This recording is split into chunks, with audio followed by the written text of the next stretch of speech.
So good afternoon everyone, my name is James Valerie and I'll be teaching you how to install RabbitMQ and Kafka. So before we start sa installing, let me explain what is Kafka and what is RabbitMQ. So RabbitMQ is a general purpose message broker designed for task, queue, and flexible routing, while Kafka is a distributed event streaming platform built for high throughput real-time data pipelines and lag retention. So first, go ta diri sa website which is ang kafka.apache.org. Tas since akong gi-download is 3.9.2 nga binary download. So click lang na ninyo. Tapos since naka-download naman ko, na proceed din tayo. Tapos export, then i-copy sa Windows C.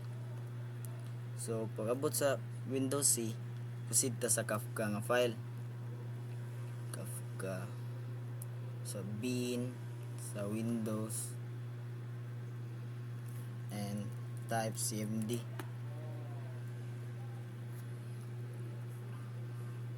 So sa diri ang part is tricky, which is kay akong gamit sa Kafka is ang Kafka nga craft mode, no need na ang zookeeper. So nakoy mga prompt diri nga need nimo para ma-access, para ma-run nimo ang Kafka server, which is kani si echo java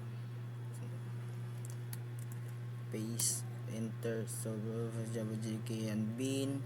So once nga mura siya na plain lang, i-try nimo siya set, which is kani siya ning duwa, paste and enter. Ay, damn. So plain lang gyapon siya, which is na set na siya dito sa path, and i-run na nato ning Kafka server. Server.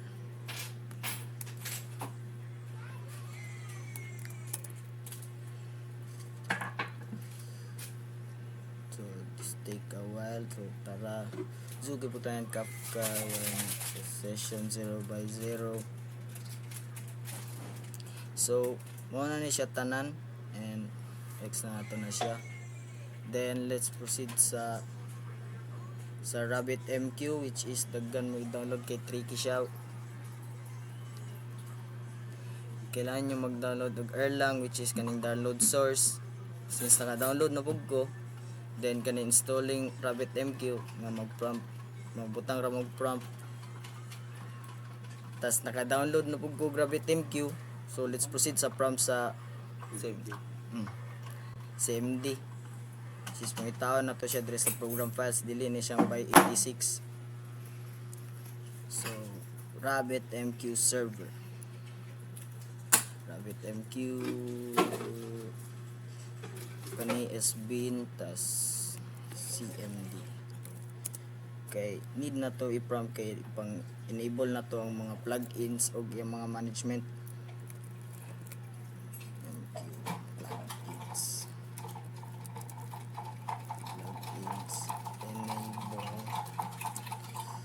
RabbitMQ management.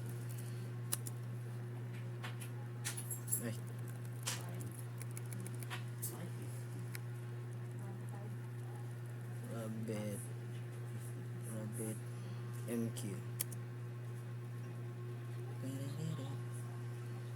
enabling plugins sa Node RabbitMQ management.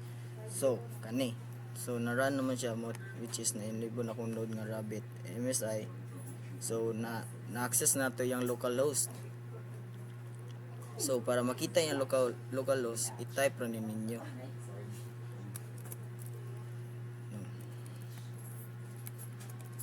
localhost 15672.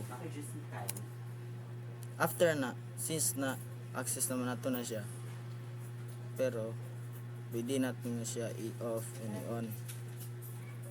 Ayan na, ako rin ipakita nyo. So let's open, type lang guest, tas guest. Okay, So naa ta sa overview. So since nga na-open man siya, ato siya i-try og stop. Net stop Rabbit MQ. Calamansi. Yan, stop siya. Tut.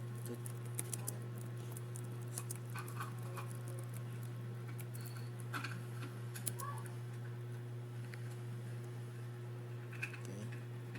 Successfully starting.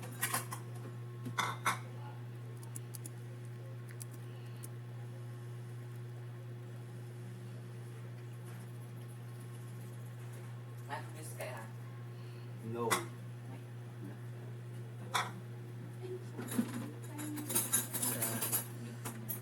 So that's all for today. Thank you.